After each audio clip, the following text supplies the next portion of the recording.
It's now time for Talkin' Boxing with Billy C.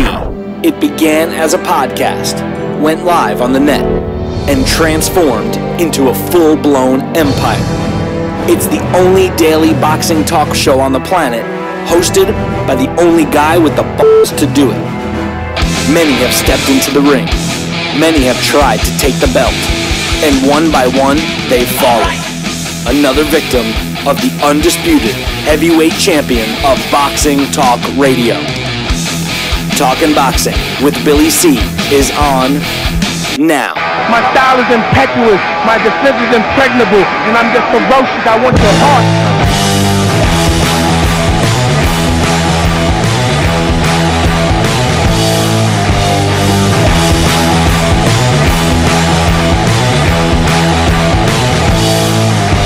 Coming to you live from the Billy C Studios in Lake George, New York. I'm Bill Calogero, and it's time for the Billy C Show. Good morning, good day, good evening. Whenever you're listening, I hope you're doing all right today. Today's show is being brought to us in part by Sal's Neighborhood Pizzeria and Italian Restaurant, located on beautiful St. Simon's Island in Georgia. Check out the website, www.salsneighborhoodpizzeria.com. Or give my man a call, 912-268-2328, 912-268-2328. Find out why I go all the way to St. Simon's to get an authentic Italian meal. And speaking of going all the way to St. Simon's, don't forget our next Billy C boxing event, our after the holiday party. I don't know why I can't say that. Our after the holiday party is coming up January 19th at the beautiful Sea Palms Resort and Conference Center in St. Simon's. You guys want to be part of this. You missed the last one. Don't miss this one. Check out cpalms.com. Give them a call. Tell them you want to come to the Billy C event. It's Friday night, January 19th. Make your plans for the weekend. Take the family, play some golf, hang out by the pool, do what you got to do. But don't miss our event on Friday, January 19th at the Sea Palms Resort. Sal and myself will be joined by some former world champions and some special guests, and we are going to show you not one, not two, not three, but 4 classic fights on the big screen, and you'll be part of our live audience as we film our next episodes of Billy C's Boxing Revisited. Did I mention we're going to lay out some food and a cash bar for you? Yeah, well, if I didn't, there you go. So make your plans now. Join us January 19th at the Sea Palms. And finally, today's show is also being brought to us in part by my book, Tom Molyneux, From Bondage to Baddest Man on the Planet. It's available right now where all good books are sold. You can get a copy of this book right now while you're watching or listening to the show. Just visit barnesandnoble.com or amazon.com. Find out why I am so adamant about getting the story of Tom Molyneux out. It's a true story. He's a piece of history, a piece of American history, a piece of black history, and it just pisses me off that his place in history is swept under the rug. And the truth of the matter is, once you read this book, you'll see why he's such an important part of history. Coming up a little bit later, the return of Boxing Hall of Famer Larry Hazard. He'll be stopping by. Alex Perpali and I will be doing the first blast from the past of 2018. It's a request from one of yous, Larry Holmes, former world heavyweight champion and Boxing Hall of Famer. Don't forget, if you want as a blast from the past done on someone, we had a pretty good lineup of requests. So just drop me an email, billy@talkinboxing. That's TALKINBOXING.com. And don't forget about our new segment. We're going to be kicking it off later this month. It's a really fun segment where myself and Sal and Alex Perpali and Dax Khan will all be talking about fights. It's Billy C's Magic Boxing. Hold on. Joining me right now is Sal Rocky Senecola. What did we call it again? Good morning, Billy C. What We're calling it Billy C's Magic Boxing Machine. Oh, that's right. That's right. Magic Boxing Machine. And the first fight we're going to be talking about is a dream matchup that would have been great, featuring Roberto Duran and Julio Cesar Chavez. I can't wait to do that, to be honest with you, Sal. Both in their prime as a lightweight. Yeah. Well, it sounds unbelievable. That would be. I can't wait to see what the computer stats say, but that's got to be a war. I can't wait. I can't wait to hear what you say when I ask you what the strengths and weaknesses were of both fighters. That's your assignment. You know that, right? Oh yeah, I was filled in on that. I'm gonna build that. You wait till you see. I've got them all. I got a whole list of things there. Hey, listen. For each. In the news today, which is actually fresh on the presses. As a matter of fact, it's probably taking place right now. But Amir Khan has signed with Eddie Hearn and Matchroom Sports. You know, one of the significance of this, Amir Khan's been listen, he was at the top of the game for a while. There's no question about that. He seemed to fall off the radar a little bit. He's had his ups and downs, just like every other fighter. But the signing with Eddie Hearn, to me, signals that maybe a couple of big fights are left, specifically one against Kell Brook. You have two domestic in England, two guys that are huge names in England. They had been on a collision course in the past, and now it seems like the road has been paved to potentially see a matchup between Amir Khan and Kell Brook. Sal, what's your thoughts on Amir Khan signing with Eddie Hearn and the potential showdown between Khan and Kell Brook? Well, I think that it's going to be Amir Khan's opportunity, because I think Kell Brook is also looking for an opportunity. And each fighter, I think it's going to be a significant fight for each guy. And the winner is going to move on and up. And the loser, I think, is going to be having to reassess where he is in his career at this time. I think it's a good thing, and I hope the fight takes place in a good fashion. It is what we expect it to be. I think Kell Brook will win. Hope he does so without breaking any more of his orbital bone. Yeah, well, he's had both of them broken, so there's not many. I guess there's no bones left in his face. He's got a bone to pick with you. Yeah, I guess he's got nothing really left to bust up in his face. But, Bill, that's got to be psychologically. I will tell you this. Psychologically, I think he's got to be able to get past that and not worry about that and not let that be something that he's going to be concerned about. Because you can't fight scared. You can't fight conservative. You can't, you got to fight your style. But I think he's going to also be tested. And, you wonder what's going to go on inside of his head and in his psyche, when he gets tapped there, when he gets hit there, if he does. So I think it's going to be a real good reevaluation of his whole mindset and his heart, which we don't doubt that. He's got a great heart. He's got the skill. He's got the level of ability that is world class. So I think it's a great fight and a good test, because I think Amir Khan's also got to step up and try to show us what he can do. Amir Khan, first of all, interesting comment, and I agree with you except for one thing. I think he showed us what he learned by breaking his orbital bone the first time was what it feels like. Because in the second time, I think that's one of the reasons he decided that he had enough, because he knew that he had broken the other one now, rather than continue trying to tough it out. Which, I know people were critical of him not trying to tough it out, but I don't know. There's a fine line there. Same thing sure. When Amir Mansour, puts his teeth with the mouthpiece on through his tongue, through his tongue, and he couldn't continue, and his corner was all pissed off. He's quitting. Yeah, well, geez, how much? We're still in the fight. We're still in the fight. God, you may rinse now. I've bit my tongue eating a sandwich, and it hurts, man. And let alone putting, I couldn't imagine right through it with your own tooth. But as far as the fight itself, the potential fight between Amir Khan and Kell Brook, listen, I've always liked Amir Khan, his hand speed, his punching power.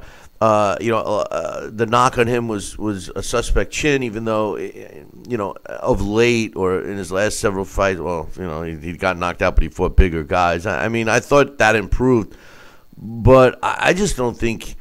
I think at the end of the day, Kell Brook might be too much for him. I don't know, but then again, speed don't kills. Don't think that, Bill. Don't think that. If you feel it, say it, because you know what? I do.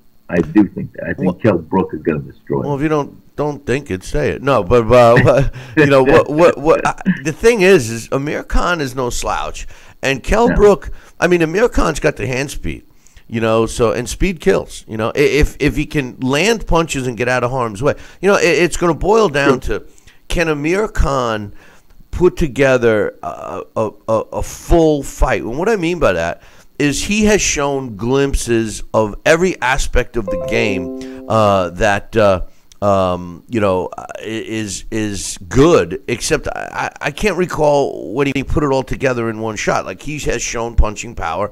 He has shown a chin at times. He has shown hand speed and footwork and ring generalship. I can't recall when he did it all at once, and I think he needs to do that against Kell Brook. Well, he does. I mean, he's got to put it all together. This is his opportunity because, as you said, right now he's kind of looked at that.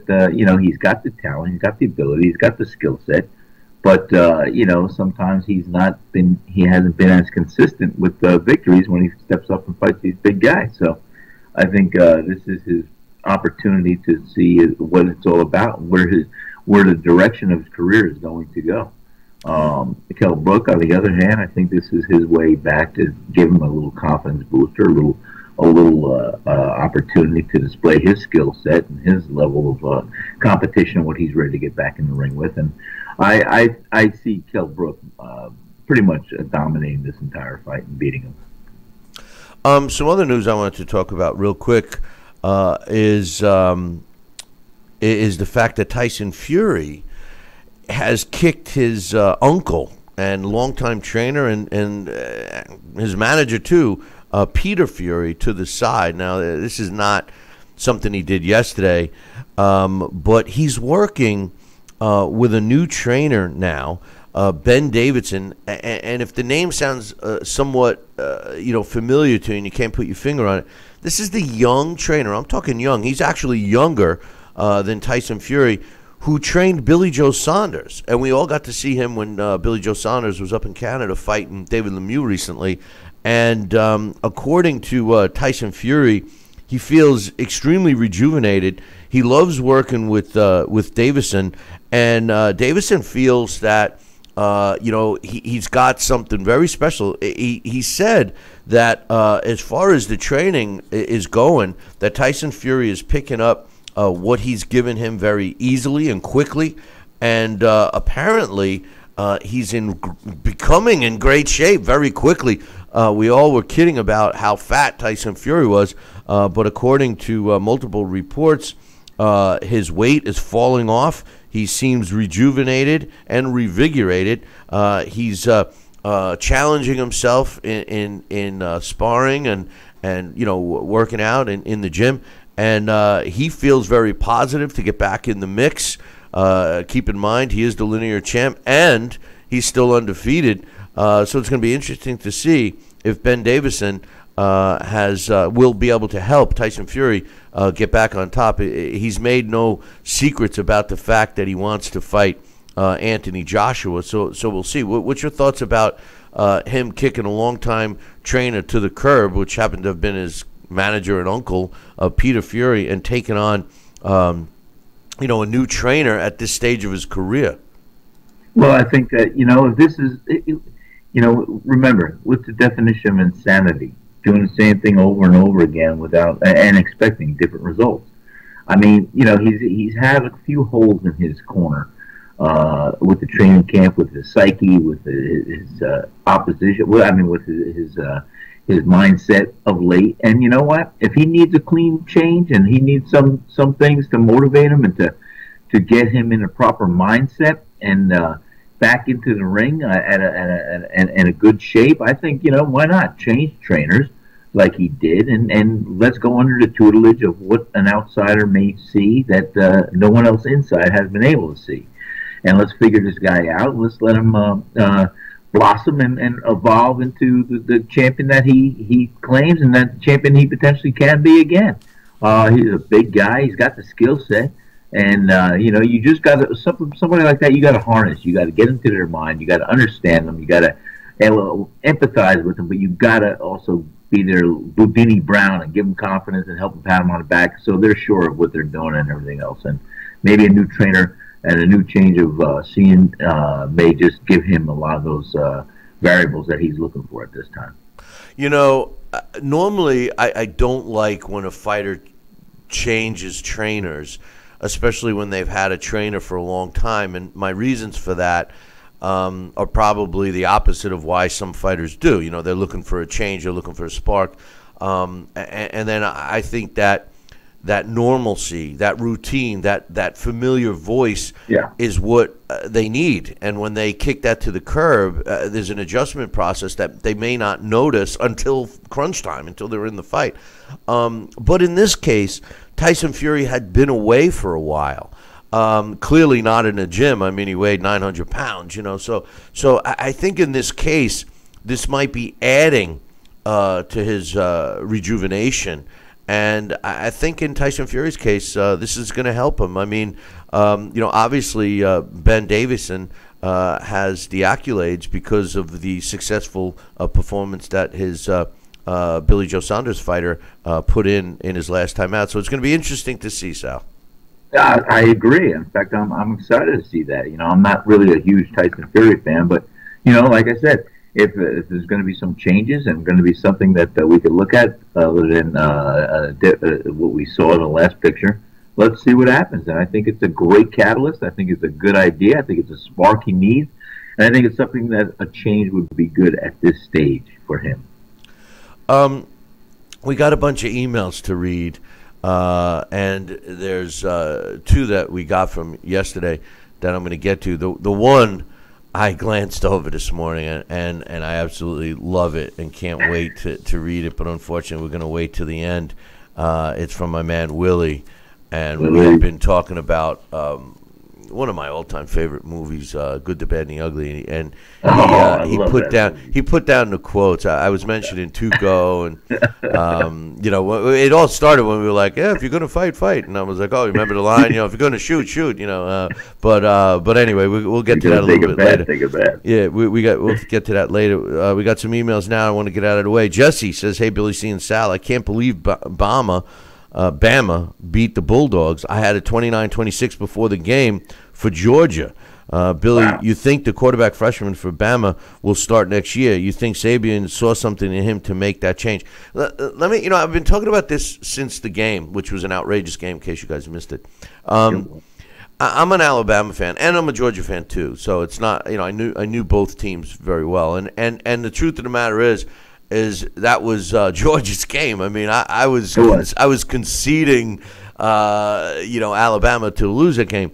But make no mistake, Tua, which is his first name, I'm not going to destroy the kid's last name, a true freshman that came in and had a miraculous second half for Alabama, leading Alabama to victory in a very exciting fashion. The way the game ended was just so lights out. I mean, it was just so quickly, but make no mistake, Jess, and anyone else that cares, this kid had played a lot already this season. It wasn't like they pulled him off the bench and he never took a snap. Now, granted, he never went in the game when Alabama was losing. As a matter of fact, they weren't winning by less than, I think, 17 points or 20 points when they put him in. But he did get a lot of playing time with the first unit in live game situations. I think what made the difference with him was the fact that the offensive coordinator started calling the plays he should have been calling with Jalen Hurts. Jalen Hurts can throw the ball too, but this kid, showed a poise and calmness. I mean, you know, somebody was telling me, it reminded me of Eli Manning. The guy just wins in the most dramatic fashion. He doesn't even smile. You know, he's just sitting there like, you know, I want to thank God. I want to thank my family, my parents, you know, and my teammates, you know, and I mean, the way that game ended, you know, I'm sitting there when they got sacked and he lost like 20 yards. I'm going, oh man, because the field goal kicker wasn't getting another kick in. I mean, he just was mentally shot. And, you know, all of a sudden, you know, Georgia had just nailed that 50-yarder or something to go ahead by 3 in overtime. And then the kid takes that 20-yard sack, second down in a million miles, and he throws that dart 50 yards in the air. I mean, it was just, you know, I had the fire going, you know, and I stoke in a log, and all of a sudden I hear, touchdown, game over. I was like, what? You know, he had just, you know, he was still in the huddle and I had to rewind it, and amazing finish. Loved every minute of it. The question was, will he start next year? What are you going to do with Jalen Hurts? I mean, but how could you not start this kid? I mean, I'm looking for him to be the starter. I'm looking for Jalen Hurts to maybe transition to a slot back or something like that. Maybe see some trickery plays from Alabama, something that they don't normally do. So, yeah, I think he's going to start. He says, will you be at the Turning Stone for Clarissa Shields? No, because I'm heading out to St. Simon's Island, so I won't be going. And quite honestly, I don't have much faith in women's boxing, although I was an advocate for it for a long time. I just don't. The reason why I was an advocate for women's boxing is because the women fighters seem to fight whoever they put in front. Now they seem to be dodging each other just like the men. And Clarissa Shields, I don't like her comments. You know, she's two-time gold medal winner. I got to meet her. She's a sweetheart in person. But some of her public comments just stirs the pot a little too much for me. Hold that thought. We're going to take a short break. Sal, I got a couple more emails. You're going to love them. I'll be back in 2. Billy C will be right back.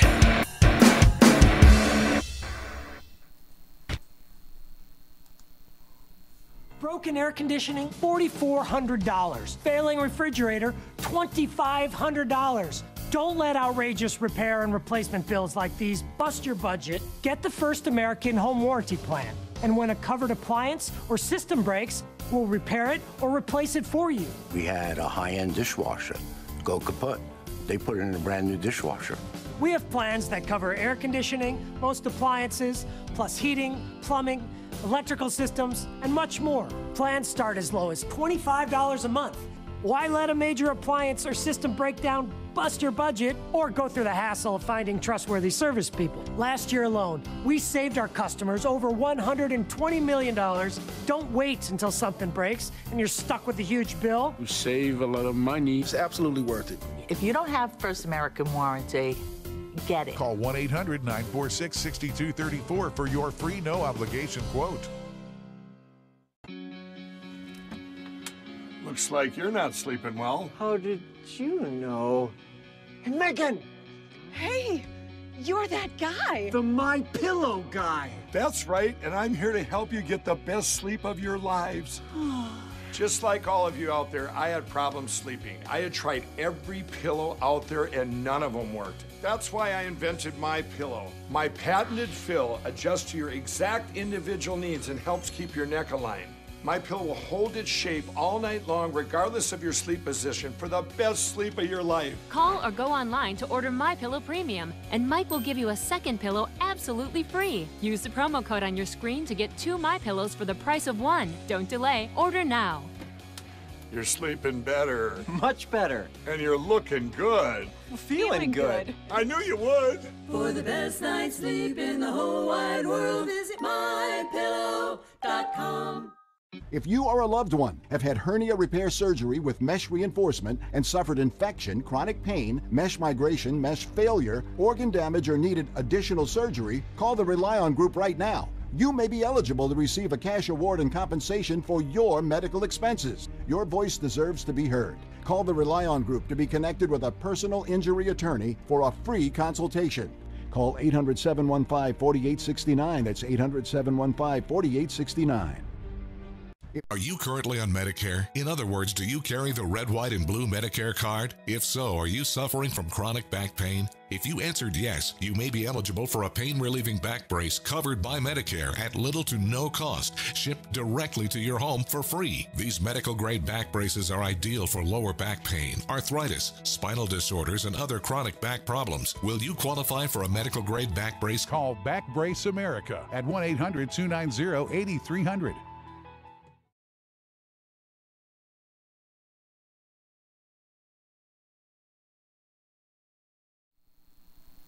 Now back to Billy C. Interact with the show at BillyCBoxing.com.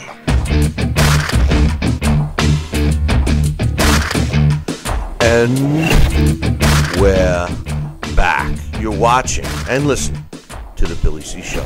And don't forget to join Sal and myself next week, January 19th, down at the beautiful Sea Palms Resort in St. Simon's Island. Sal and I will be there, and we want you to be there too. We're going to show you not one, not two, not three, but 4 classic fights on the big screen. So check it out. Reach out to cpalms.com and give them a call. Tell them you want to be part of the Billy C event on January 19th. Also, Sal, I got I got another email here. This one's from my man Mitch, and he says, fifth time. He says, see, Billy, you keep thinking I'm BSing you, but this is the 5th time I'm coming at you with proof. Mind you, there were many other times it happened, but I didn't email you. Monday, you talked about Floyd never unifying in his prime. One day later, we see this, and he sends me a link to an article that was basically titled Holyfield and Mayweather never were undisputed champions in any weight class. He says, I'm telling you, these boxing people listen to your show, dude. And he says, P.S. I'm mad at you, so I may not send you an email for. What are you mad at me for? He must be a Georgia Bulldogs fan, Sal. I mean, that's the only reason. I mean, Mitch is my man. I've never said anything negative about him, but maybe he thinks because I don't listen to him. Listen, I know a lot of people listen to the show, and we never get the credit from the so-called experts. But hey, it's been like that. We're in our 15th year, boys and girls. Could you imagine that, Sal? 15 years, man. I've been doing the show. My gosh, that's a long time, Bill. It is a long time, and to think that we started out doing this show once a week for an hour out of a gym that I owned in Poughkeepsie, and it had taken off, and it's doing good. Hey, I got some news. You know, there were a bunch of people that have been reaching out to me over the last, I don't know, I'd say month or so. It was leading up through the holidays and stuff. If you guys have noticed on the website, BillyCBoxing.com, there's an image that Jeremy came up with of a coffee mug that has brass knuckles as the handle. And the coffee mug is kind of bent, like you were punching the coffee mug. And it was a JPEG. It was a graphic that Jeremy came up with. And I can't tell you how many people were asking me to order the mugs. So guess what, Sal? What? Funny you should ask. What's going on? Funny you should ask, Sal, because I have reached out to a manufacturer of custom stuff, and we are having those mugs produced, and they will be available. So if you're interested in getting, unbelievable! Come on, really? And I'm even, and you know what?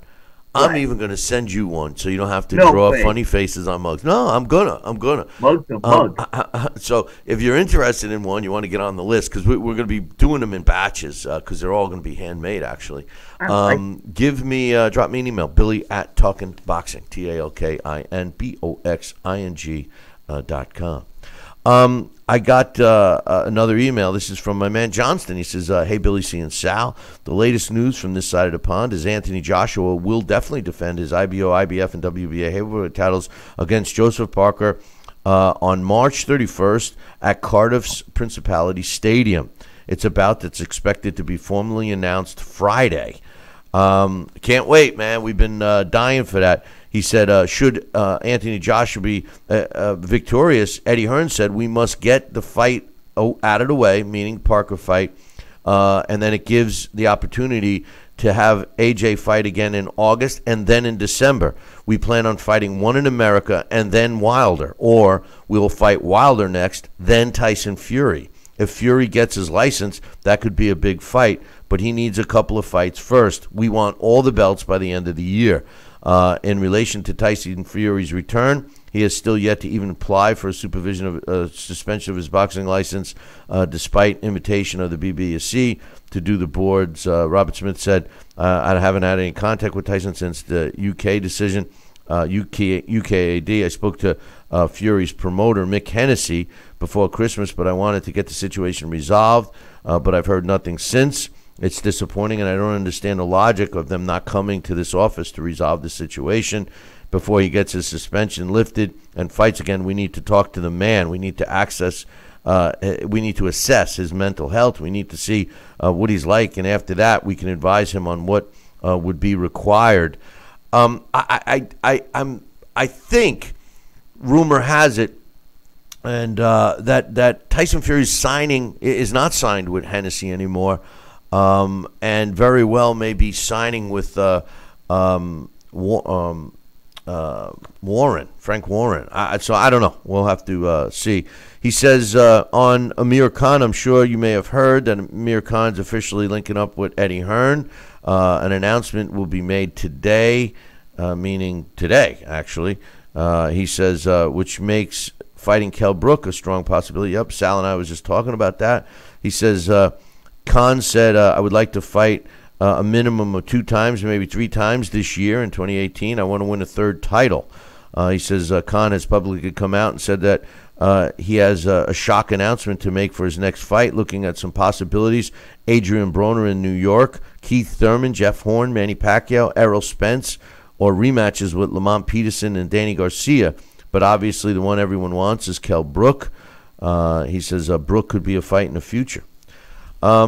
Thanks for the email. I mean, it sounds like that's what's going to happen, don't you think, Sal? Oh, yeah. It sounds like that's exactly what's going to happen.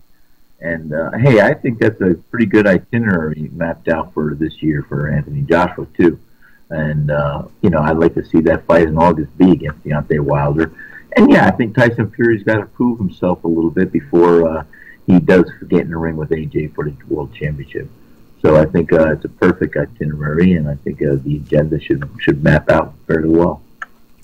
I got another email I'll squeeze in before we kicks out to the curb. This one's from Coach. He says, hey, Billy C., did you read that a Brooklyn College math professor wrote a paper that said meritocracy in math class holds back minorities and is a tool of whiteness? I guess meritocracy is now being replaced. Will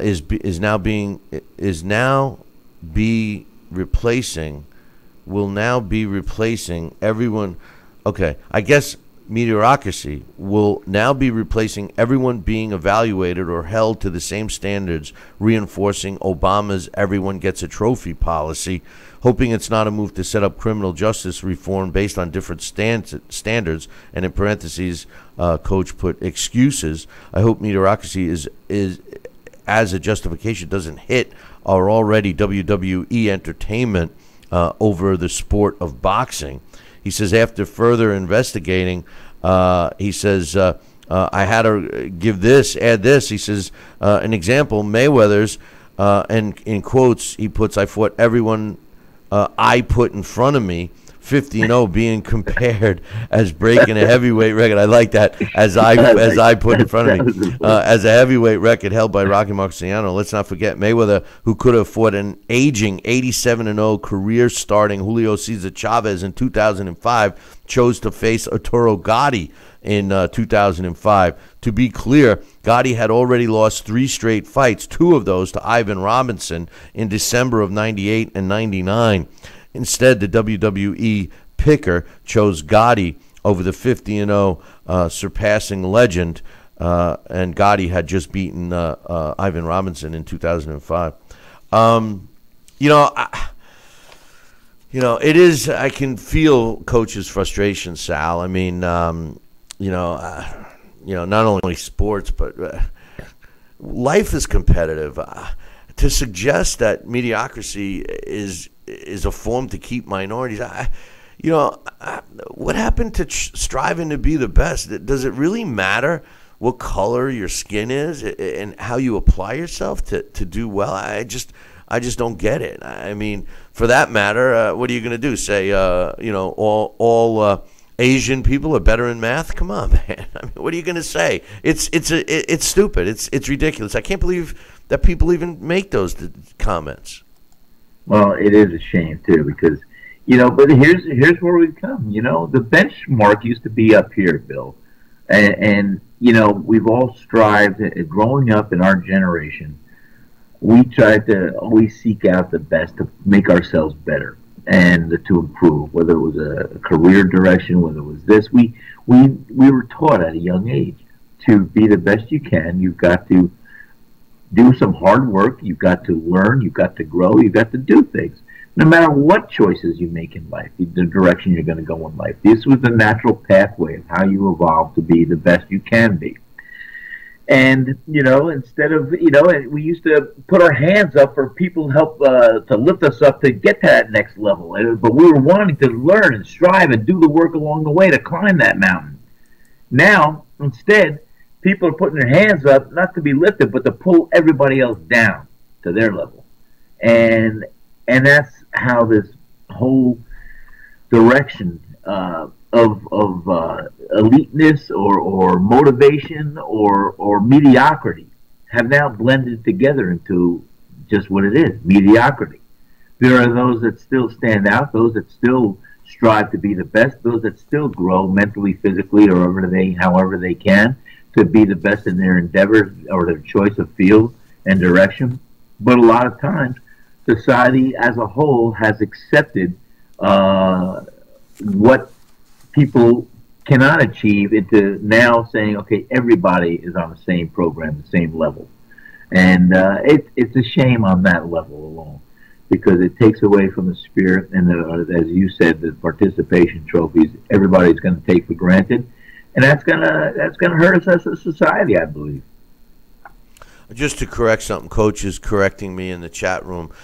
His email, I misinterpreted it. It wasn't Gotti who had beaten Ivan Robinson. It was Chavez who had beaten, Julio Cesar Chavez had beaten Ivan Robinson and was trying to set up a fight with Floyd Mayweather, and Floyd Mayweather ducked him, which was kind of his MO, really. I think that's the future fight in the magic boxing machine. Yeah, well, I'm going to try to avoid Floyd at all costs, except I'm definitely going to put him in with the Sugars, Sugar Ray Robinson and Sugar Ray Leonard, because there's no way. Listen, we were having a discussion. We were having that discussion in our meeting, and the truth of the matter is Floyd wouldn't have beat any of those guys. He wouldn't have beat Duran. He wouldn't have beat Hearns. He wouldn't have beat Leonard. He wouldn't have beat Hagler, and he certainly wouldn't have beaten Robinson. So, but anyway, he wouldn't have beaten. I got news for you, and I say this to people all the time. Floyd Mayweather Jr., if you could go back in time, in his prime, and you could pick any era that Floyd fought in, if he fought his father when his father was in his prime, his father would have kicked his ass. And the reason is because his father had more punching power and was willing to exchange more than Floyd. And if those two could have fought in their prime, I'm telling you, Papa would have beat him. Sal, we'll be kicking you to the curb. We'll be hooking up with you a little bit later. So go have a coffee, go to the bathroom. I'm going to take a short break. When we come back, the return of Larry Hazard. So don't go anyways. We'll be back in 2. Billy C will be right back. Relief from backaches and stiffness in your hips or down your legs? Then you need Dr. Ho's Back Relief Belt. The innovative technology works to support and decompress your spine. And now it's covered by Medicare. Every patient with back pain should be wearing this belt. Nothing gave me instant relief except for the Dr. Ho belt. Feel good while standing, walking, driving, doing housework, and while laying down. And now Dr. Ho's patented belt is available at our best price ever. It's even covered by Medicare. Order now and get the easy-to-use hand pump and back rehabilitation DVD free. Similar belts can cost you almost $1,000, but my belts won't cost you $500, not $300, not even $200. I will give you my special TV price. And remember, Dr. Ho's belt is covered by Medicare. If you know a friend or family member that suffers with pain, Get them my system today. Help them live with less pain, be more active, and get back to doing the things they love. Give them the gift of health. This is important news for women using birth. Hey, fight fans, check out KOFantasyBoxing.com. KO Fantasy Boxing is boxing's only trademarked fantasy game. Check it out, www.KOFantasyBoxing.com. Select your own gym, your own fighters, track them through a season that can last from 3 months to a year, depending upon which league you join. You got to check this out, man. www.KOFantasyBoxing.com. Join it today. Again, www.KOFantasyBoxing.com, and tell them Billy C sent ya. The one, the only, Don King. Makes me feel good, Billy, to have you, the number 1 show in the country, talking boxing with Billy. So I invite each and every American that's listening to this great show to tune in, because we want you to be there with Billy and me. Now back to Talking Boxing with Billy C., the only radio host man enough to take a punch from Mike Tyson. Wait a minute, man. Hold on there. Jeremy, man, I need you to take this one, all right? Wait, what? No way. I can't do this. Need I remind you I'm Billy C., damn it? Now put on that mustache and get in there. Hey, look at me. I'm Billy C. Crap.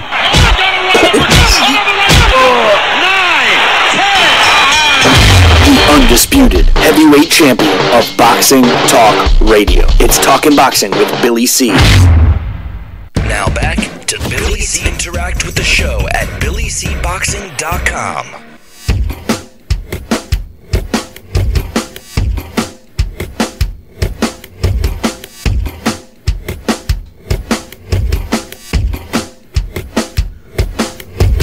And we're back. You're watching and listening to the Billy C Show. Glad you could be with us, and don't forget about being with us on January 19th when Sal and myself are going to be putting on our next Billy C boxing event. It's our holiday after the holiday party. We're going to be doing another event at the Sea Palms Resort in St. Simon's Island, and we want you to be part of it. We're showing you not 1, not 2, not 3, but 4 classic fights on the big screen, and we want you to come down and be part of that. We're going to have some food laid out for you and a cash bar, and it's going to be fun for all. So visit cpalms.com, give them a call, and tell them you want to be part of the Billy C event on Friday, January 19th. I had been scheduled to have my man Larry Hazard join us, but unfortunately we were not able to get through to him. So we're going to keep moving, and I got my main man back on the phone, and hopefully I didn't catch you.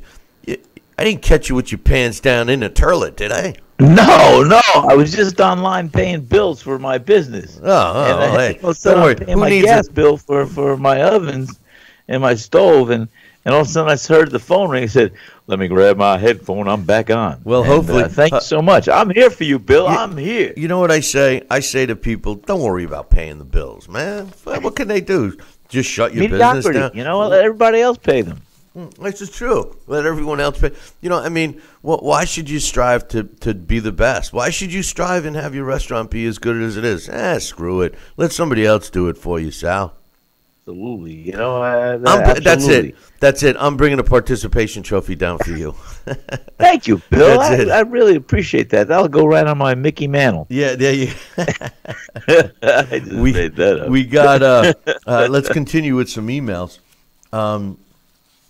Hey, just to remind everybody, if you're just joining us, you know, I had been asked a lot about the brass knuckle coffee mugs that you see on our website. That was actually just a creation from my man Jeremy. Well, we're turning it into a reality. We will be offering the Brass Knuckle Billy C show coffee mugs. So if you want to get put on the list, we're having them made. They're going to be custom made, and we are doing them in lots of only a dozen. They're going to be priced somewhere between $20 and $25. They're all going to be handmade, and they may even be numbered because there's only going to be we're only going to produce them 12 at a time. So if you're interested in them, I'm going to have one here as soon as they're done. But they're cool. So if you're interested, want to get on the list for the first batch, just drop me an email, Billy@TalkinBoxing, TalkinBoxing. And Sal, I know you got something to say. I know you've been trying to sell your line of Billy C. mugs that everyone comments on when they're watching you drink.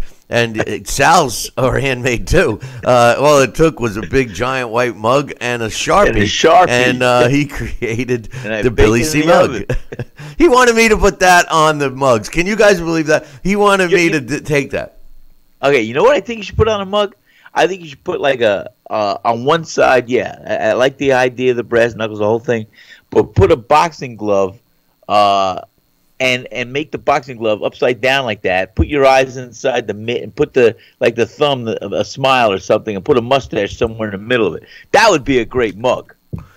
I got a mug. I got to look at my mug every morning, so But we need the Billy C. moniker. We need that mustache. We need, you have it in your ads. What you do with Jeremy with, hey, I need your mustache. Hey, there's my, I think it's great. That mustache has got to be a signature on top. A boxing glove. Look, you have the hand like this. You have the thumb like your smile. You put two eyes and there's mustache right across a red glove or something like that. That's the Billy C. logo for the mug. Maybe not. Maybe the second running. I don't know. We'll see. I already see the second print, and I love the idea that you number them.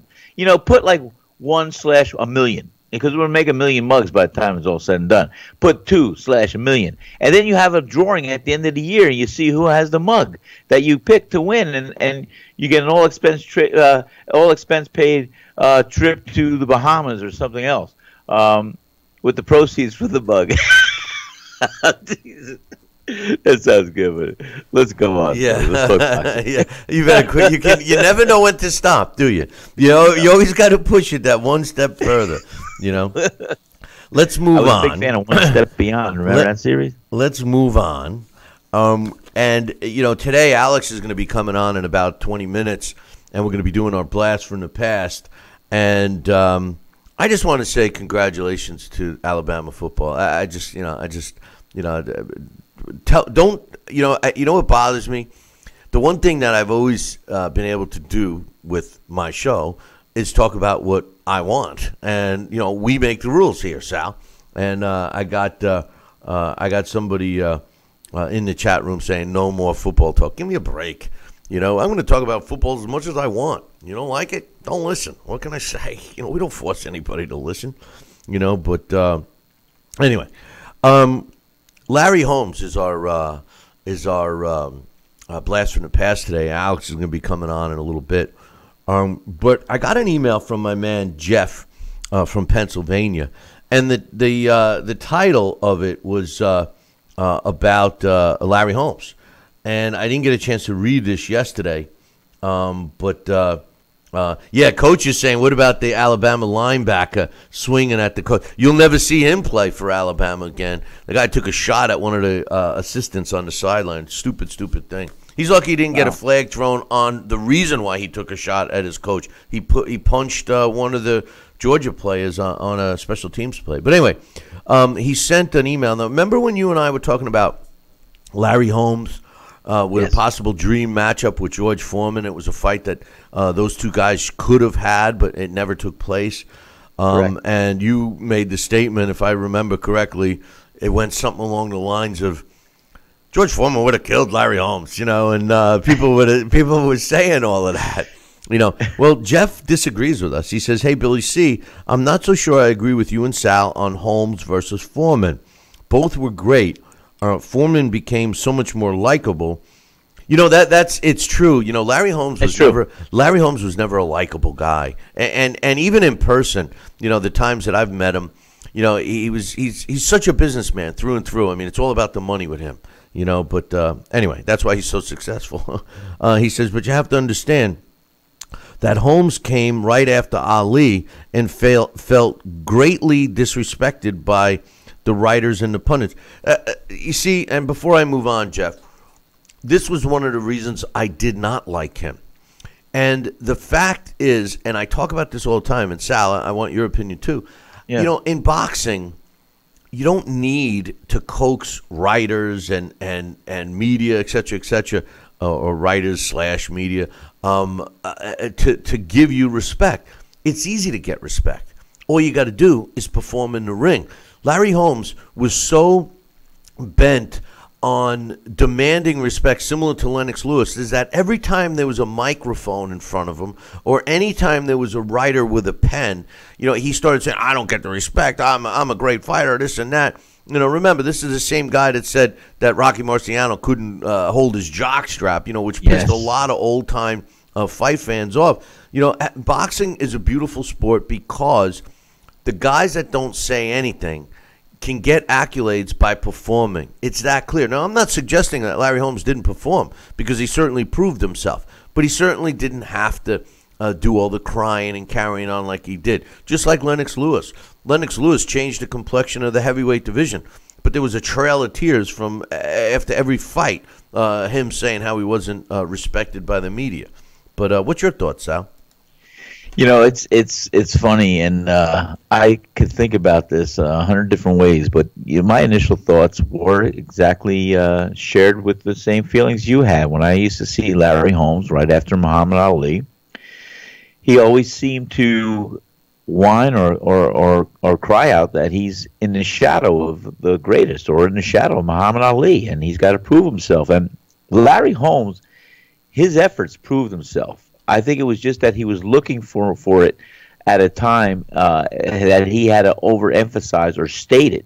And like you were suggesting, boxing is the kind of thing where your efforts and your merits in the ring will be enough to promote yourself on that level. And I think when he was looking to whine or promote himself or say he doesn't get the respect, that turned off a lot of fans. And, of course, the remark about Rocky Marciano turned me off. But I will tell you this, and I will humble myself by saying this, as I look back at Larry Holmes' career and the fights that he did win and that he did pull off, and I see a big champion with a stunning, great jab, great arsenal, and the ability to take punishment, to take a shot, except for Mike Tyson, and his ability to outbox and to last and to have the endurance to be a champion. Larry Holmes proved to be a worthy champion at any level there. And also, when Richie Giacchetti used to manage me, and Larry Holmes, he used to manage Larry Holmes, saying Larry Holmes. I had the opportunity to have several fights in Ohio and meet Larry Holmes and with his younger brother Mark Holmes on my undercard, around the same card that we would fight. And then Richie Giacchetti would take us out to the Commodore Inn in Pennsylvania, where Larry has the hotel, and we would train in Phillipsburg. So I spent a lot of time with Larry Holmes, and he was always in a business suit and always a gentleman and always very, very eager. In fact, he signed one of my boxing gloves that I fought with at one of the shows, and he was very endearing and very much willing to engage in conversation, willing to give me the respect as a fellow fighter. And I changed my opinion about Larry Holmes immediately at that time when I got to know him. And I thought he was a good businessman, a good gentleman, and I became a fan of Larry Holmes. To go on with the email that Jeff sent, he says, living right next door to Easton, Pennsylvania, I attended many of Larry's training camps. He had a truly phenomenal jab, possibly the best for heavyweights. There's no question about his jab. No question about that. He says, before Tyson, I saw Holmes knocked down 3 times in title fights. Not just knocked down, but brutally knocked down. Without exaggeration, he literally crawled up the ropes to his feet and won all 3 of those fights by stoppage. One of them was against Ernie Shavers, and that's what turned my opinion around on Larry Holmes. Not the fight, but talking to Ernie. Ernie and I actually picked him up from the airport, and I was bringing him back to an event that I was doing, and we had been talking about Larry Holmes and how great he was, and I was never a big fan of Larry Holmes. I got to admit, I never was.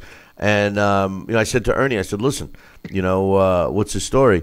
And he told me that story of the fight.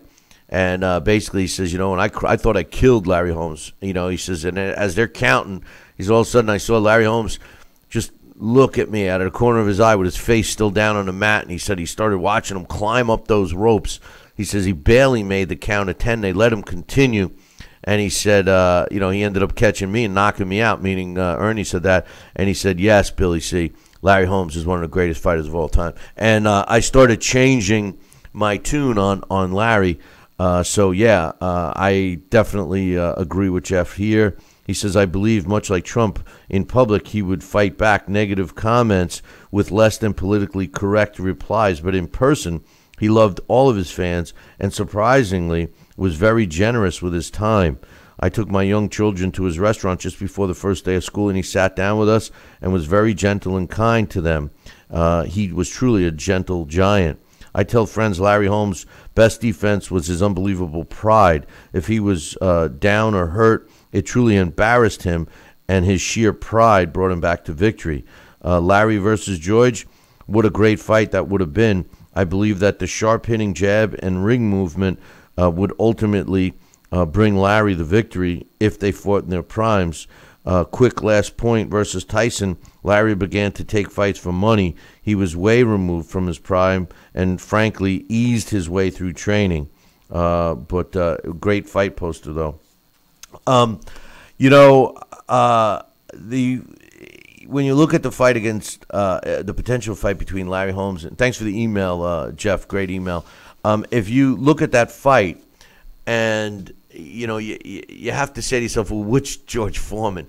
Because if you see the George Foreman that fought Muhammad Ali, there's a good argument that Jeffrey's right here, Sal. His jab was controlling, and it did neutralize punching power. But then, George Foreman before the Ali fight was like Mike Tyson before the Buster Douglas fight. Or like a Sonny Liston. He had a nasty streak to him. Well, George Foreman had a nasty streak, but what I'm saying, it's just like Sonny Liston. He had that dark persona that he was going to be a crusher, destroyer, or world beater, and you weren't going to leave the ring on your feet. But my point is that the persona of like Sonny Liston, the persona that he couldn't be beaten was thrown out the window when Ali beat him. The persona that George Foreman couldn't be beaten was thrown out the window when Ali beat him. All of that.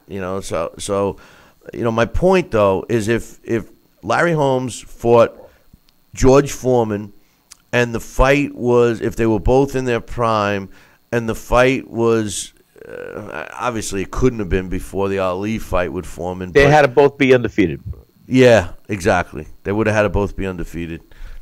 Interesting fight. Fight. You know what? I'll give it a spin. I used to think, what you just said that I said was that Big George would knock out Larry Holmes. But you know what? When you look at the Ali surprising George Foreman with his ability to take a punishment and to also box a little bit and hit him with a jab and do what he had to do towards the end of each round until he got up to round 8 and just exploded with an 8-10 punch combination that destroyed George Foreman. It's amazing because you could see these guys, and I could see Larry Holmes actually staving off the aggression of a George Foreman coming at him with these punches that are going to be crushing. So it's going to be a good fight. We're going to run on a computer, and I would love to see what happens. I want to give a shout out to my main man, your main man too, Marlin Starling. He's in the he's in the Facebook simulcast chat room, and there's a guy that is a Hall of Famer. Why he's not in the International Boxing Hall of Fame is a travesty. This guy, Marlin Starling. You look at his record, and and listen, Marlin will be the first to tell you, and he's told me many times, and I know he's told you when you met him last time down at your place. The truth of the matter is Marlin's not a BSer. Marlin tells it like it is. He tells it like it is. And the truth of the matter is when you talk to Marlin, he'll tell you. You look at his record of his 6 losses, he really only lost 1, and he'll admit that he lost 1. That he was not the better man that night. But those other fights were all robberies. Look at the decisions. Look at how he fought. Look at what happened in those fights. Watch those fights. Marlin Starling, truly, like Frank Sinatra sung it his way. When I think of Frank Sinatra's doing it my way, I think of Marlin Starling, because Marlin Starling did it his way, And, the powers that be need to open up their friggin' eyes and put him in the Hall of Fame. Because if anybody hey, let me ask you, off topic, but in the welterweight division right now, who beats Marlin Starling? I got news for you. Marlin Starling would have given Floyd Mayweather a run for his money. I don't even think Floyd could have hit Marlin Starling. And Marlin Starling would have engaged with Floyd.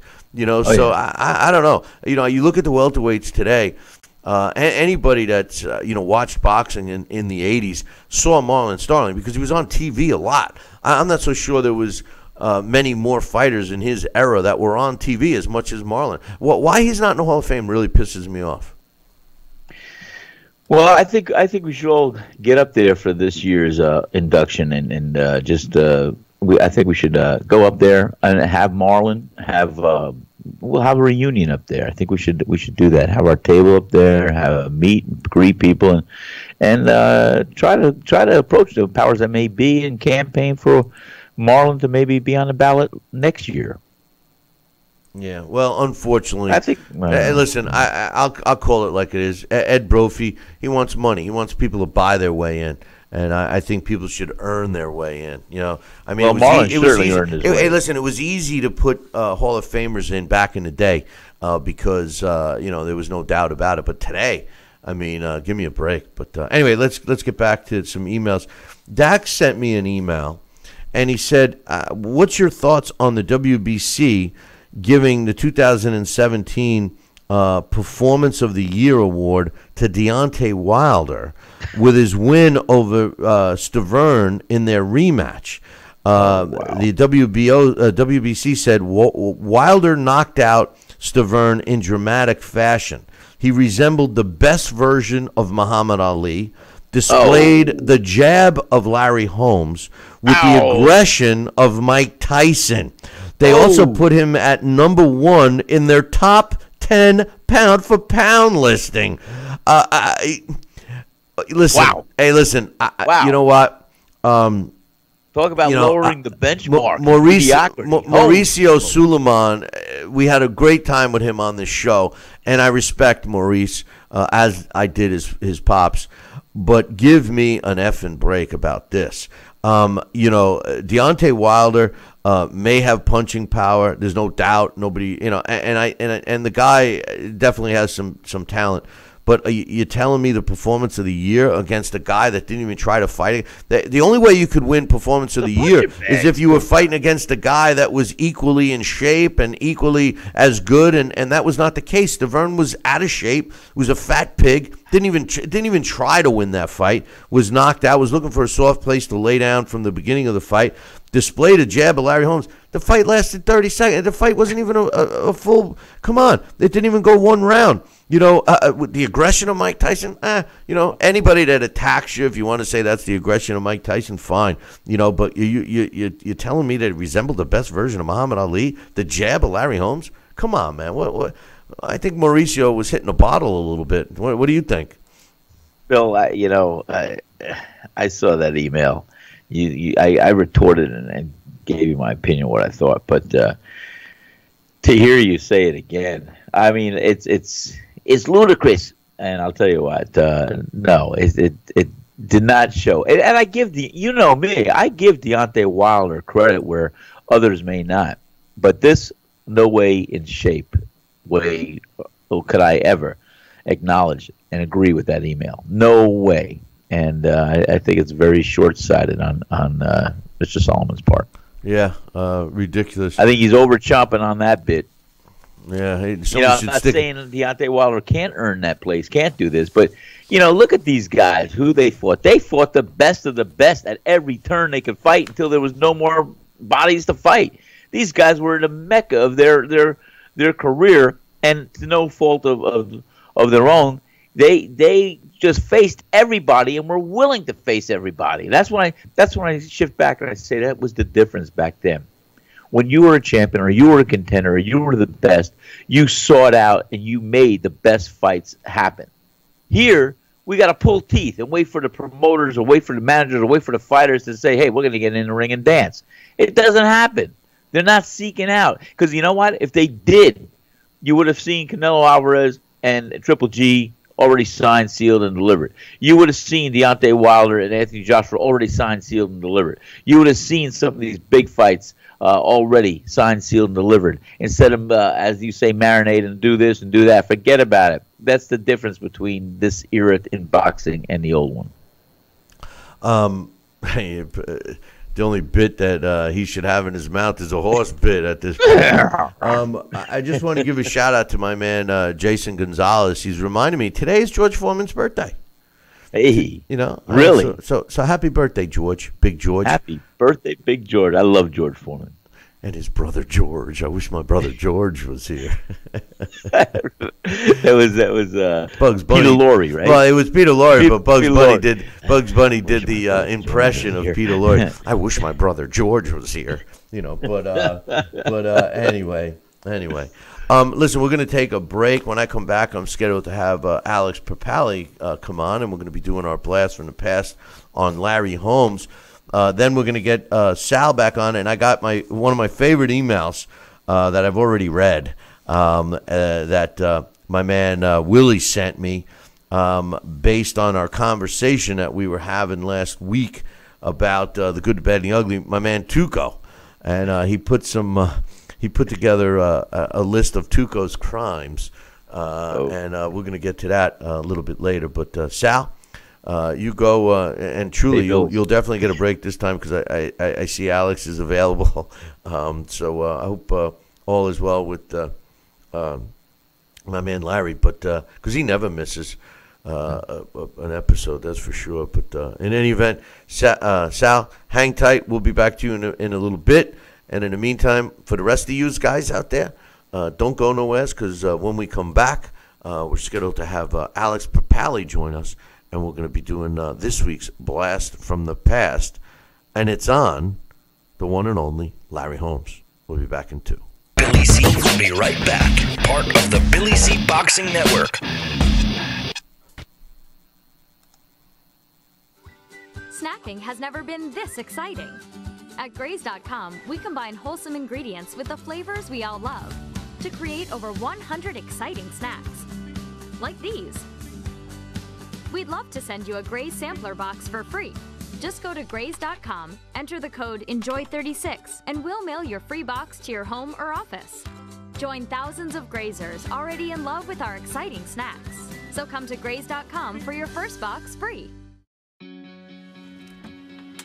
Looks like you're not sleeping well. How did you know? And Megan! Hey! You're that guy. The My Pillow guy. That's right, and I'm here to help you get the best sleep of your lives. Just like all of you out there, I had problems sleeping. I had tried every pillow out there and none of them worked. That's why I invented My Pillow. My patented fill adjusts to your exact individual needs and helps keep your neck aligned. My Pillow will hold its shape all night long, regardless of your sleep position, for the best sleep of your life. Call or go online to order My Pillow Premium, and Mike will give you a second pillow absolutely free. Use the promo code on your screen to get 2 My Pillows for the price of 1. Don't delay. Order now. You're sleeping better. Much better. And you're looking good. Feeling good. I knew you would. For the best night's sleep in the whole wide world, visit mypillow.com. Hologram USA presents a proposal to all investors. Hologram USA is an innovative 3-dimensional patented technology that shifted the paradigm in media technology. Our patented hologram technology that brought you Tupac and Coachella, Whitney Houston, Billie Holiday, and many more is integrating live performances to bring your favorite past and present entertainers beyond your imagination. Invest in the patented technology before the banks scoop up all the stock. Invest in Hologram USA today. Hologram USA Flagship Theater, located on Hollywood Boulevard's Walk of Fame, is the first of many to come. Call now to be part of the explosive growth. Pick up the phone. Dial the number on your screen now. Invest in Hologram USA today. Call the number on your screen right now to learn about this investment opportunity. Call 800-624-1673. 800-624-1673. Are you currently on Medicare? In other words, do you carry the red, white, and blue Medicare card? If so, are you suffering from chronic back pain? If you answered yes, you may be eligible for a pain-relieving back brace covered by Medicare at little to no cost, shipped directly to your home for free. These medical-grade back braces are ideal for lower back pain, arthritis, spinal disorders, and other chronic back problems. Will you qualify for a medical-grade back brace? Call Back Brace America at 1-800-290-8300.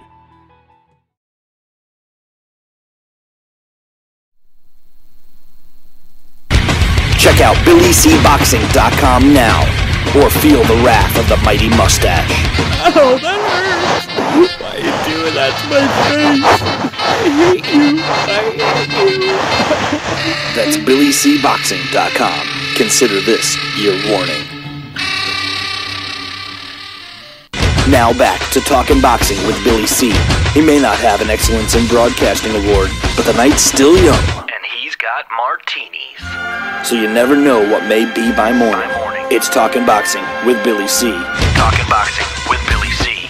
Now back to Billy C. Interact with the show at BillyCBoxing.com.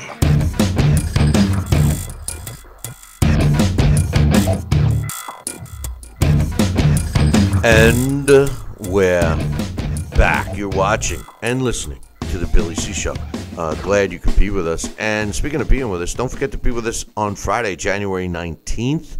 Sal and I are going to be doing another Billy C. event. This one's called our After the Holidays Holiday Party. And it's going to be taking place down at the Sea Palms Resort in St. Simons Island, Georgia. So come on down. We're going to show you not one, not two, not three, but 4 classic fights. We're going to have some food laid out for you, a cash bar. We're going to have some former world champions there, some special guests. You're going to love it. Don't miss out. Just visit cpalms.com. Give them a call and tell them you want to come down for the Billy C. Event on Friday, January 19th. And bring the family. Stay there for the weekend. You'll love the place.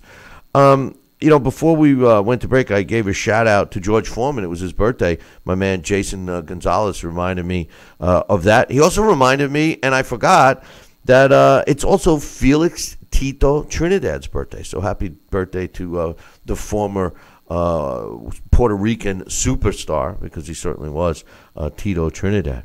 Well, it's that time again. We are doing one of our longest running segments on our show. We are in our 15th year already. Can't believe that. It's our Blast from the Past, and this week's Blast from the Past is being sponsored by KOFantasyBoxing.com. Check it out, www.KOFantasyBoxing.com. Join today. It's also being brought to us in part by the Title Bout Championship computer game. Download your copy today by visiting our website, BillyCBoxing.com, and click on the Title Bout banner. And this week, as per request from one of you guys, is former World Heavyweight Champion and Boxing Hall of Famer Larry Holmes. And joining me right now to tell us all about the Eastern Assassin is my man Alex Perpali. Good morning, Alex. Turn your mic on. Is your mic on there, Alex? We see your lips move, but we can't hear what you're saying. As he struggles to get his microphone turned on. But anyway, we'll. You got to plug it in. Yeah, let's keep the camera rolling for Alex as he figures out what's going on there. Are you there yet?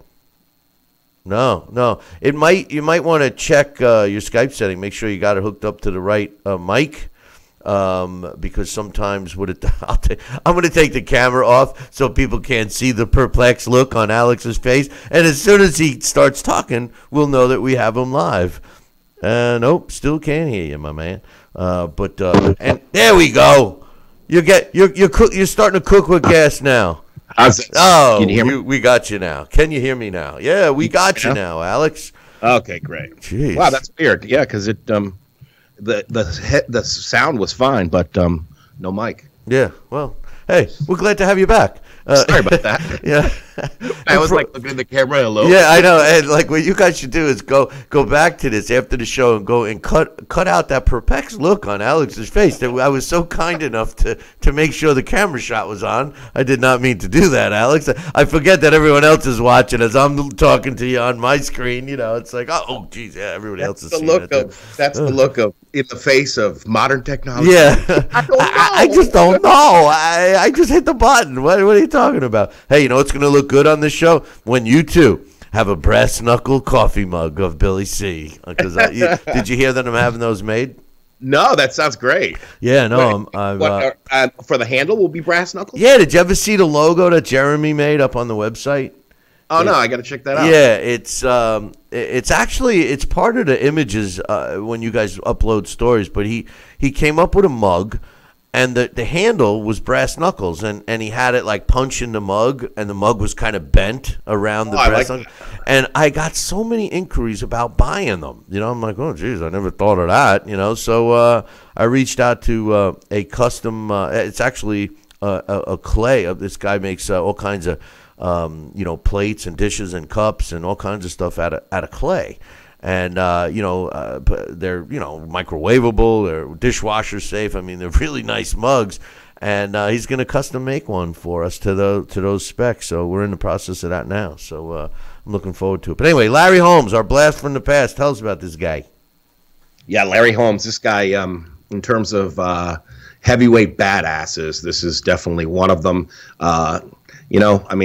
Arguably one of the top 5 heavyweight champions of all time, top 5 greatest of all time heavyweight champions. I don't think anybody would give you an argument that he's definitely in the top 10. He, as we find out, if you study heavyweight history, there are a few guys who unfortunately suffered a bit in terms of getting recognition because of who they came after. And Larry Holmes, of course, came after the greatest of all time, Muhammad Ali. And unfortunately, he fought in somewhat of a similar style. He was a very elusive boxer puncher. But I think you could argue that Holmes was more athletic than Ali and hit harder than Ali. Definitely, I think he hit harder. Nobody likes a mimic. So I think that Larry suffered a little bit from that because it seemed like he was almost like, oh, we already went through the Ali era. Now we got to see another Ali era.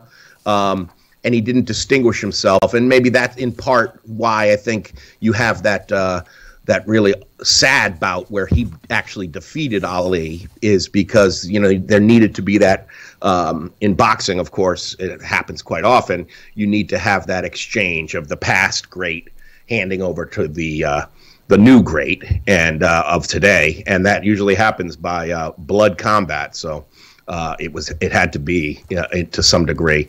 But yeah, I was 11 years old when I first. This was the first fight I ever remember hearing about in my life before I was into boxing or anything. I remember when Leon Spinks was on TV and fought Ali, but the next fight I could ever remember hearing about transcended the sport. Jeez. And something just happened with you. You froze for a minute, and then now you sound crystal clear. I don't know. Good job. Good job. Now I sound so much better. And nothing happened. I didn't touch anything. It's weird. Yeah. In the 7th grade, at 6 years old, rather, they moved to Easton, Pennsylvania, because, of course, his nickname's the Easton Assassin, so he's always associated with Easton, Pennsylvania. But he got his start in Cuthbert, Georgia. Left school in 7th grade, had a lot of jobs coming up. At one point, he worked even for a furrier. And, of course, his famous job, most famous, was as a sparring partner for Muhammad Ali. As an amateur, he did not go to the Olympics. He actually lost in the Olympic trials to Dwayne Bobbick. Dwayne Bobbick had stunned him. And then Larry kept holding, and the ref ended up DQing him for too much clinching. So that was where his amateur career ended. Turned pro. Billy C. in his first pro fight, he made $63. Hey, when you hear about these guys and what their pro debut fight, I mean, Sugar Ray Robinson used to fight for a watch, and then he would cash the watch out for $10, $12 in his early fights. It was amazing. But when you look at Larry Holmes, and I look at his record, and I just look at it from a research perspective. He turned pro in 1973, and although the fighters were the cast of characters on paper look very similar to the way fighters choose their career today. All right, the difference was a lot of these guys were a lot better despite similar looking records. But the first name that jumps out at you, and then when you look at it in the truthful state, in 1978, he fought Ernie Shavers the first time, went the distance with Ernie. Ernie had already fought 54 fights. He was 54-6-1 at the time. And when you look at that from a perspective of how long and then who Larry fought from that point on, from that fight in 1978, through 1986, which is 8 years, check out the names on his resume.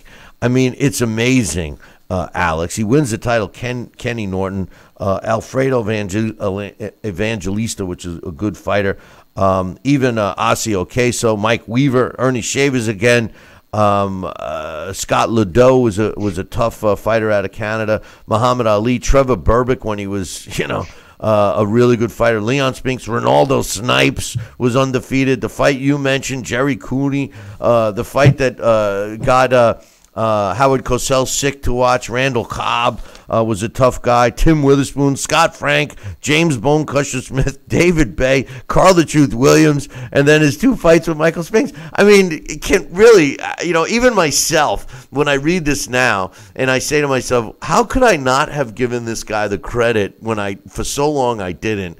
And then you start to just read it like that out loud. And even novice fight fans have heard of most of those names, So it's truly impressive, to say the least, Alex. Oh, yeah. I mean, in terms of this was a pretty decent era of heavyweights. At the time, we probably didn't think so. Names like Ronaldo Snipes and Scott Ledoux aren't necessarily, things that jump out at you. David Bay. I love Snipes. I loved Ronaldo Snipes. I thought he was a really good fighter. I thought he had a chance of beating Holmes when he fought him, to tell you the truth. I thought that Snipes was going to win that fight. Yeah, these guys are all, in comparison to other heavyweight eras, they're some of the best. I mean, but, they're not like names like Terrell or Ellis, those other kind of guys that get a little more street cred. But you're right. I mean, compared to of today, I mean, to what, Chris Areola? I mean, come on. So, he definitely beat everybody who meant something in the heavyweight division. And the only one who, I think it was Tim Witherspoon, gave him a tough fight. That was a split decision. And that was Tim Witherspoon's, 16th fight. He was an undefeated Tiger coming up when they met. And same thing with Cooney. I mean, Cooney was a beast. I mean, he was knocking everybody out. That became, of course, a racial lightning rod as well. That fight was enormous. And there is a really good, I'm pretty sure, I forgot to check if it was on YouTube, because I think some of HBO's stuff is on YouTube and some they've, pulled down. But I think the Legendary Nights documentary they did on the Cooney-Holmes fight, Holmes-Cooney fight, rather, is on YouTube. And that's definitely worth a watch. It was really good because there just was so much going on with that. And there were so many big personalities. Cooney's manager was a big mouth, Rappaport, so, you had Don King involved and everything. So there was a lot of hoopla around that fight, as well as a really good fight. Cooney was dangerous. And, Cooney's a guy that's still around now. You get his commentary on a lot of fights, and he's an interesting guy to hear, especially on heavyweights. Jerry Cooney's a great guy, and that was one of, at the time, the Holmes Cooney fight was, I think, one of the biggest pay-per-views available, or closed circuit they used to call it in the 80s. But I remember seeing that fight at my buddy's house, and loved watching that fight. And Ronaldo Snipes was undefeated. That was the fight just prior to that. And you are so right, just to get back to the comment, all those names, the regular heavyweights that were, the contenders during that era, the end of the era that everyone thought was the last great era in boxing, the Ali, Frazier, Foreman, all those guys. And then all of a sudden you start looking at Larry Holmes, and he was fighting an aging Ernie Shavers, and some of these other guys were aging, but Mike Weaver wasn't aging. Tim Witherspoon, like you said, was an up-and-coming guy. James Bone Crusher Smith, David Bay, Carl the Truth Williams. There was so much hoopla around David Bay and Carl the Truth Williams at that time. Many people think that really ruined Carl the Truth Williams' career. He would go on to get knocked out by Mike Tyson. But let's fast forward to, one thing I do want to say. In an interview, Larry Holmes said that his toughest fight, they asked, with all these guys who he fought and those classic fights, him pulling himself up off the canvas and everything else, they asked him who his toughest fight was. He said Kenny Norton. The guy he won the title from, he said was his toughest fight of his career, which, that says a lot about Kenny Norton. That's a guy that sometimes gets, I think, falls through the cracks when we talk about great heavyweights, Alex. Absolutely, and I think that fight is one of the Exhibit A, because that is a spectacular fight. It's just a heavyweight brawl. You don't see heavyweight fights like that very often. And the thing about it is, like I said earlier, I can't help but think that Larry is maybe a little more athletic than Ali. That fight's a really good example. Larry had just this really natural movement. His jab is absolutely beautiful. At that time, there was no, I don't think there's any punch stat for that fight, but the amount of jabs, beautiful jabs, again and again, he jams into Norton's face. It's just breathtaking.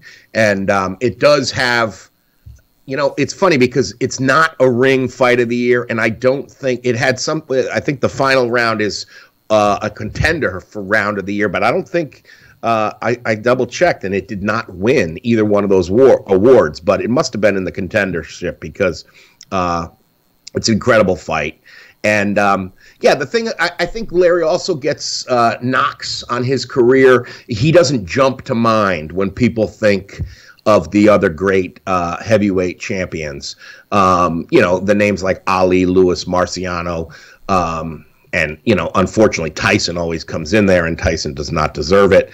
Holmes definitely should come up before Tyson does. But, that's the nature of notoriety and popularity.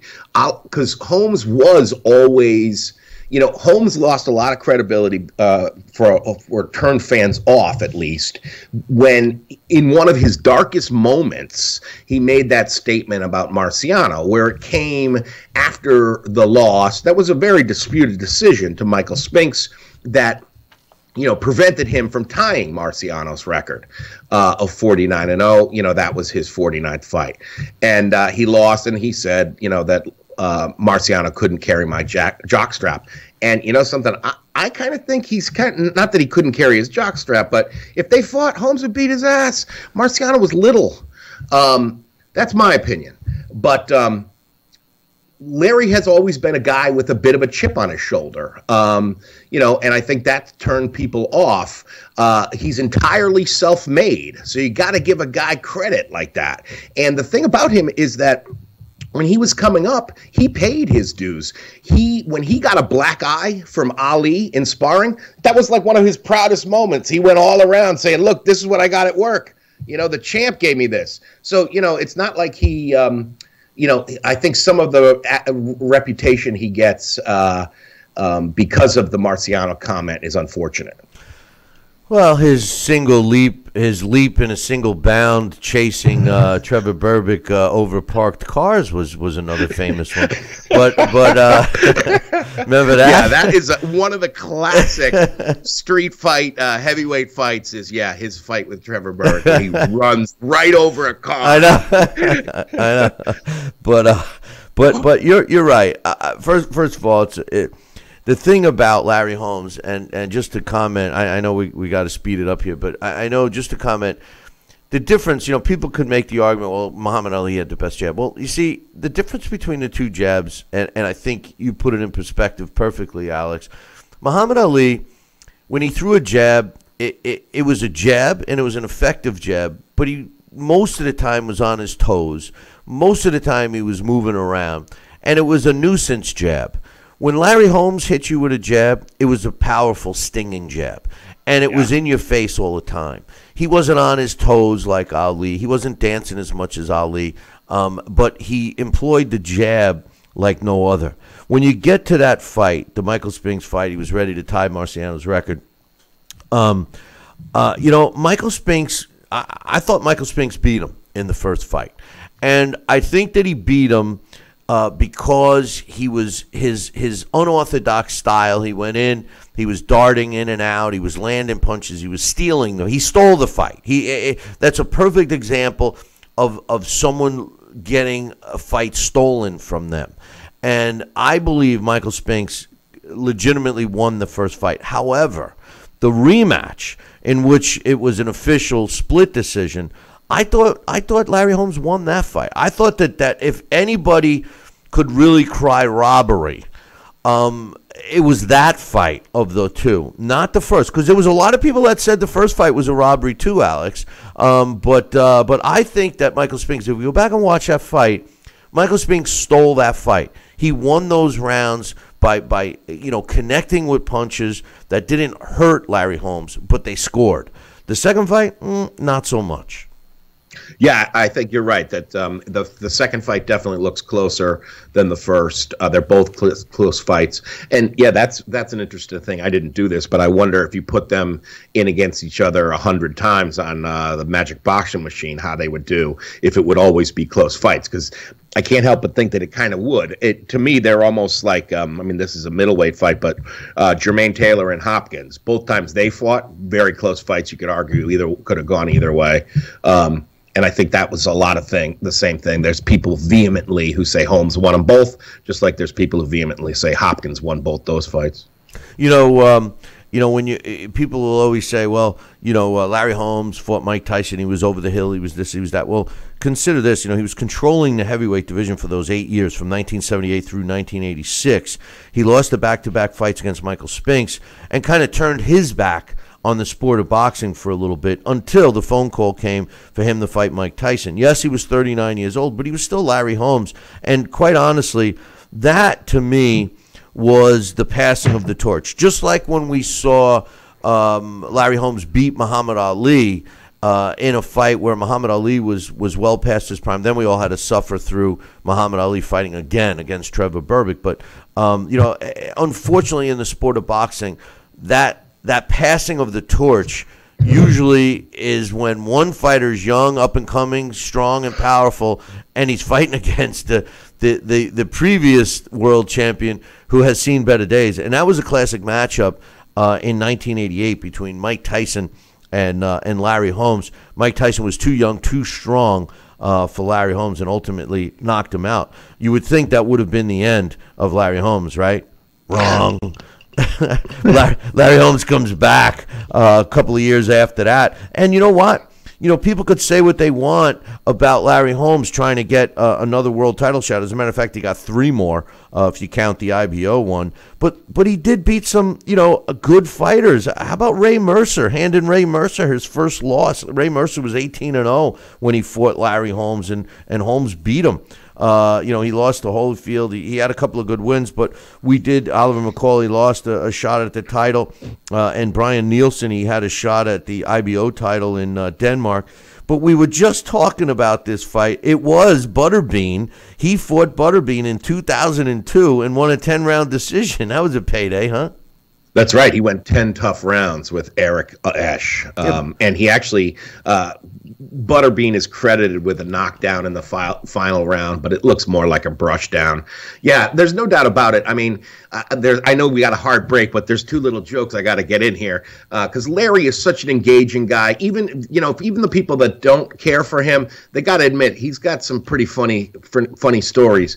And the one about, he had been retired before the Tyson fight.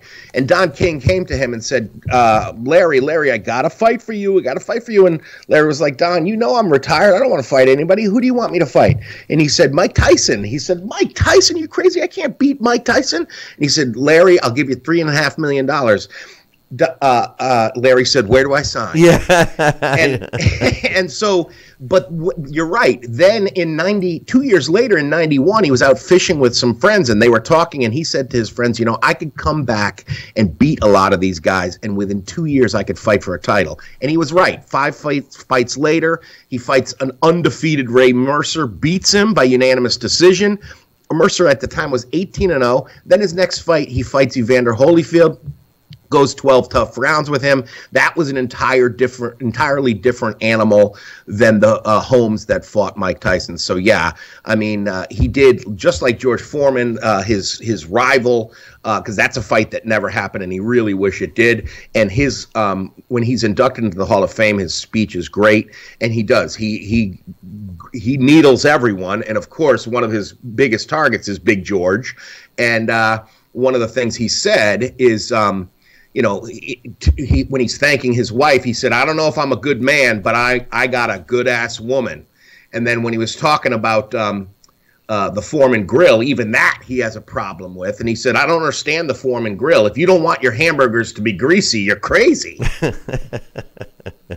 Yeah, I know. I got to meet Larry one time, and he was pretty cool. But how did he do against today's heavyweights?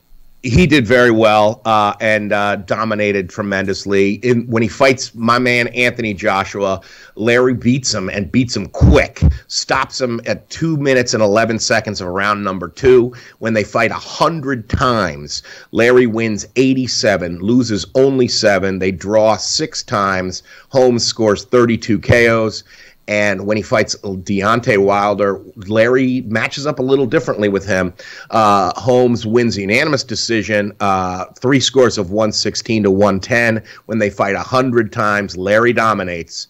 The Easton Assassin has 92 victories, 7 defeats, 1 draw, and scores 46 knockouts. It's interesting because these guys are 4 and 5 inches taller and bigger than Larry Holmes. So I think the game's giving Larry a lot of credit, but he did. Well, remember what beats you beat a taller guy with speed and timing, not necessarily reach. No, you're right. That's what the old Angelo Dundee said is don't give me height and reach, give me a guy who could fight. Well, the truth of the matter is you got to look at the other fighters that Larry Holmes fought during his career. I mean, the names speak for themselves. Larry Holmes, our blast from the past, great job as usual, Alex. Larry Holmes had a career record of 69 wins, 44 coming by knockout. In his 6 losses, only stopped 1 time, and that was against Mike Tyson. He had a knockout ratio of 59%, almost 580 rounds, 579. His last 4 wins as a pro his last 4 fights as a pro were all wins, 2 by knockout. Once again, great job, Alex. We look forward to you, actually not next week because we're off, but the week after. And I'm really looking forward to our new segment. So me too. Great job, and we'll talk to you soon, brother. All right, thanks a lot, Billy C. That's Alex Papali, and be looking for him for our with our next segment. Hey, listen, I'm going to take a short break. When I get back, I'll have Sal back on, and we're going to hear from Tuco, my man Tuco from The Good, the Bad, and the Ugly. You'll see what I mean. We'll be back in 2. Billy C will be right back. Part of the Billy C Boxing Network. Listen to this important message. If you owe money to the IRS, you will want to hear this. Penalties and interest compound daily on your back taxes, putting you under a mountain of debt. Tax 10,000 has years of experience connecting people with tax resolution specialists. Working through the IRS Fresh Start program, they will handle all the necessary forms, and if you qualify, you may end up saving thousands of dollars. Call Tax 10,000 at 800-773-4604. Need relief from backaches and stiffness in your hips or down your legs? Then you need Dr. Ho's Back Relief Belt, the innovative technology to support and decompress your spine. And now it's covered by Medicare. Every patient with back pain should be wearing this belt. Nothing gave me instant relief except for the Dr. Ho belt.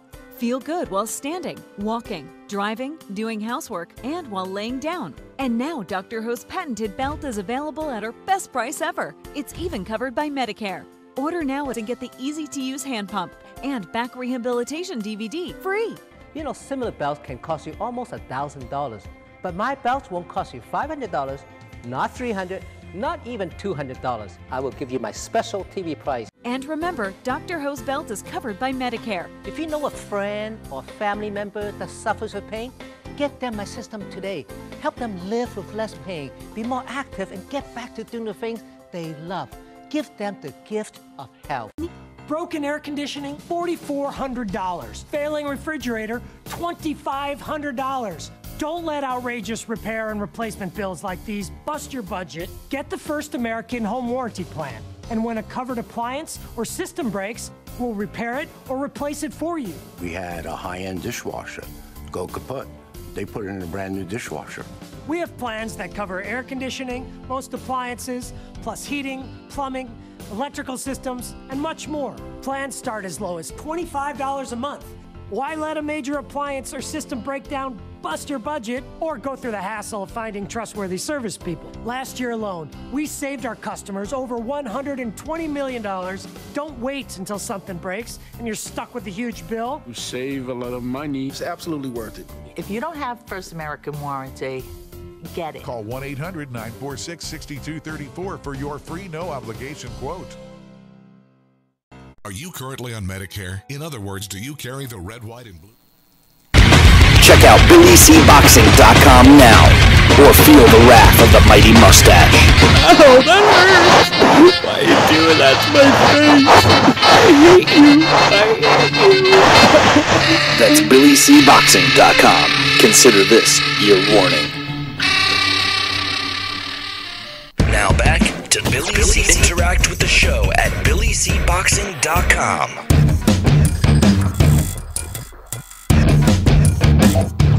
And we're back. You're watching and listening to the Billy C. Show. Glad you could be with us. Don't forget about joining Sal and myself on January 19th for our next boxing event down at the Sea Palms Resort. Visit seapalms.com and give them a call. Tell them you want to be part of Billy C's boxing event on January 19th. I'm here with my man Sal again. And Sal, as promised, last week we were talking, we got off topic as we usually do. And we started talking about the Good, the Bad, and the Ugly, one of my favorite Westerns. And my man Willie, I said something about Tuco, and I mentioned the scene where he's in the bathtub, and the one-armed guy who the movie opens up, as they're seeing it, and you see this guy come crashing through the glass, and it's Tuco, and you see this other guy holding his arm, and he tries to get a shot off, and he falls to the floor, and there's other dead guys around, and you don't see this guy again until that scene, where he's in the tub, and the guy's talking to him. All the time I thought of my right hand, I thought of you, I learned to shoot with my left hand, blah, blah, blah, blah, blah. And all of a sudden, Tuco, he's got a gun underneath the suds in the bath, and he blows the guy away. And he says, if you're going to shoot, don't talk, and we were laughing and reminiscing about that movie. And Willie, my man Willie, who is more entertaining than a one-armed paper hanger, emailed me the next day. And the subject says Tuco's crimes. Now, if you watch this movie, before he and Clint Eastwood team up, or I should say they team up together, and there was, before they teamed up, Tuco had a little shtick going. He had a guy that was, they would get caught, and because there was a warrant out for his arrest, and there was some money involved, and Downey, Tuco had yeah. a guy shooting him off the hangman's rope, and then Clint Eastwood teamed up with him. What happened to Shorty? Sorry, he kills Shorty and takes over that role. So, as they had Tuco ready to hang, they would always read these crimes. Well, Willie sends me an email, and the subject says Tuco's crimes. He says, "Hey, Billy C, I heard you mention Tuco from The Good, the Bad, and the Ugly yesterday. Here's a list of all the crimes he was guilty of that were being read out loud by the hangman. Tuco's crimes, quoted from the hangman." This is the first hangman that he quotes. He says, "Wanted in 14 counties of this state, the condemned is found guilty of crimes of murder, armed robbery of citizens, state banks and post offices, the theft of sacred objects, arson in a state prison, perjury, bigamy, deserting his wife and children, inciting prostitution, kidnapping, extortion, receiving stolen goods, selling stolen goods, passing counterfeit money, and contrary to the laws of this state, the condemned is guilty of using marked cards and loaded dice. Therefore, according to the powers vested in us, we sentence the accused before us, Tuco, Benedicto, Pacifico, Juan Mariama Ramirez, and any other aliases he might have, to hang by the neck until dead. May God have his mercy on his soul." Proceed. That's how they used to do it, right? That was the first one. Then the second one, the second hangman says, "Wanted in 15 counties of this state, the condemned sitting before us, Tuco, Benedicto, Pacifico, Juan Maria Ramirez, has been found guilty by the 3rd District County Court of the following crimes: murder, assaulting a justice of the peace, raping a virgin of the white race, statutory rape of a minor of the black race, derailing a train in order to rob the passengers, bank robbery, highway robbery, robbing an unknown number of post offices, breaking out of state prison, using marked cards and loaded dice, promoting prostitution, blackmail, intention of selling fugitive slaves, and counterfeiting. Crimes against places of high authority include burning down the courthouse and the sheriff's office in Sonora. The accused is also guilty of cattle rustling, horse thievery, supplying Indians with firearms, misrepresenting himself as a Mexican general, unlawfully drawing salary and living allowances from the Union Army. For all these crimes, this accused has made a full, spontaneous confession. Therefore, we condemn him to be hung by the neck until dead. May the Lord have mercy on his soul." Proceed. So that was some of the crimes that my man Tuco got hung for. Funny stuff, right, Sally? I love that movie. I love it. I love that movie. Funny stuff. And, the shame of the matter is this.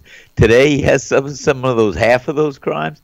You get some sleazebag defense attorney, and they'd cry how abused you were as a child, and you get a lighter sentence. You wouldn't die. Well, in today's world, some of the movie producers and writers wouldn't even put that in because they would be afraid that they would, offend someone, even in the movies. But thanks, Willie. Great job, Willie. Always funny. Always keep movies revisited. That's a new segment. Yeah, always keeping a smile on my face. On this day in boxing history, January 10th in 1992, I think one of the biggest middleweights of all time, Iran the Blade Barkley, knocks out Darren Van Horn in the second round to win the IBF World Super Middleweight title, and that took place in New York City. On this day in 1993, Freddie Pendleton wins a 12-round decision over Tracy Spann to win the vacant IBF World Lightweight title. It took place in Atlantic City, New Jersey. On this day in 1988, Leo Gomez wins a 12-round decision over Bong Chong Kim to win the newly created WBA World Strawweight title. That took place in South Korea. On this day in 2004, Eagle Kawawa wins a 12-round decision over Jose Aguirre to win the WBC World Strawweight title. That took place in Tokyo. And finally, on this day, January 10th, in 1939, one of the greatest fighters of all time, Henry Armstrong, wins a 10-round decision over Baby Armenzag to retain his world welterweight title, and that took place on this day in 1939 in Los Angeles, California. Sal, we'll be back tomorrow and the next day We will not be doing a live show next week because I'm on my way down to St. Simon, so I'm looking forward to that. But tomorrow we'll be back better than ever, as I am choking on a cough drop. We will be back better than ever to discuss all the latest things. So, before we leave, I just want to say this, Sal, to you and to everybody else. Make sure you tune in tomorrow morning. Same bat time, same bat channel. Until then, I'll leave you with this. Ciao, baby.